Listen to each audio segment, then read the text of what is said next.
little girl named Irene, playing hide and seek in the woods with her father.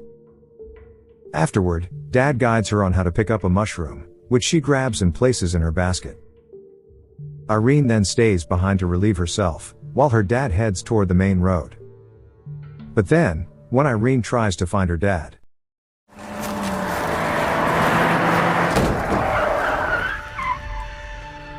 the little girl arrives at the main road, and notices a car whose driver hauntingly stares at her before speeding away.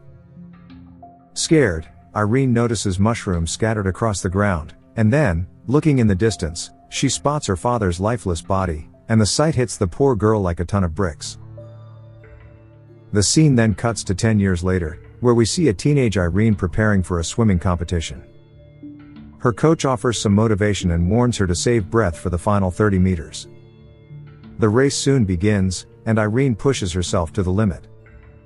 However, despite her best efforts, another girl ends up winning. Irene finishes second, and her competitor tries to console her, saying it's only a matter of a few seconds, but this only enrages Irene, who punches her, leaving the poor girl bloodied. Later, the coach approaches Irene in the locker room and demands that she apologize to the girl or face disqualification. But Irene refuses and grows aggressive toward him as well.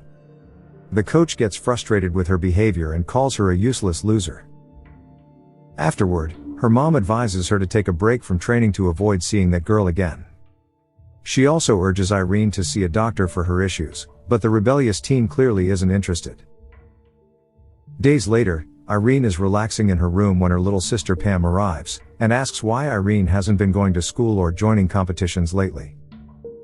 But Irene snaps at the kid and harshly kicks her out of the room, so her stepdad comes in, questioning why she's being so mean.